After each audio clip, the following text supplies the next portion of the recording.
నమస్తే, welcome to YoYo TV. Karnataka, Telangana రాష్ట్రాల్లో జరిగిన అసెంబ్లీ ఎన్నికల్లో తన సత్తా ఏంటో చూపిన కాంగ్రెస్ పార్టీ కన్ను ఇప్పుడు ఏపీపై పడింది. ఆంధ్రప్రదేశ్ రాష్ట్రంలో తన ఉనికిని కాపాడుకునేందుకు కాంగ్రెస్ పార్టీ పావులు కదుపుతోంది. ఏపీ విభజనతో ఆంధ్రప్రదేశ్లో పూర్తిగా కాంగ్రెస్ పార్టీ 10 ఏళ్లుగా ఉనికిని కోల్పోయింది. తెలంగాణ ఇచ్చిన పార్టీగా అక్కడా 10 ఏళ్లు పార్టీ అధికారంలోకి రాలేకపోయింది. 10 ఏళ్ల తర్వాత తెలంగాణలో అధికారంలోకి వచ్చింది. దీంతో ఇప్పుడు కాంగ్రెస్ ఫోకస్ అంతా ఏపీ పైన పెట్టింది.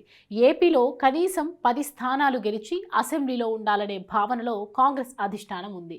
కింది స్థాయి నుంచి పార్టీని బలోపేతం చేయాలని అధిష్టానం ఆలోచన చేస్తోంది. అయితే ఎన్నికలకు సమయం తక్కువగా ఉండడంతో కార్యాచరణను ప్రారంభించింది. ఆంధ్రప్రదేశ్లోని 25 లోక్సభ నియోజకవర్గాలకు కోఆర్డినేటర్లను నియమించింది.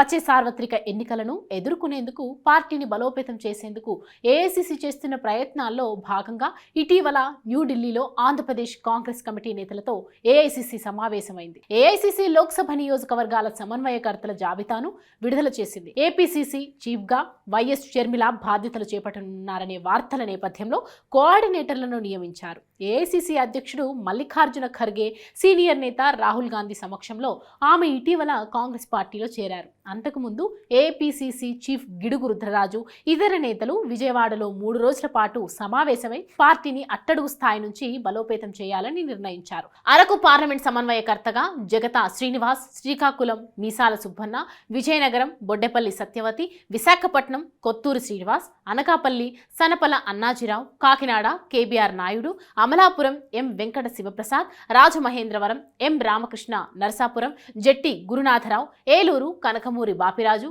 Machilipatnam Koravi Vinay Kumar, Vijayawada D Muralimohan Rao, Guntur Gangisetti Umashankar, Narasaraopet V Gurunatham, Bapatla SC Sripathi, Ongole U Venkatrao Yadav, Nandyal Bandi Zakaria, Kurnool PM Kamalamma, Anantapur N Sriharprasad, Hindupur Sheikh Sattar, Kadapa ఎం సుధాకర్ బాబు, నెల్లూరు ఎం రాజేశ్వరరావు, తిరుపతి షేక్ నాజర్ అహ్మద్, రాజంపేట ఎన్ తులసిరెడ్డి, చిత్తూరు డి రాంభూపాల్ రెడ్డిలను సమన్వయకర్తలుగా నియమించింది.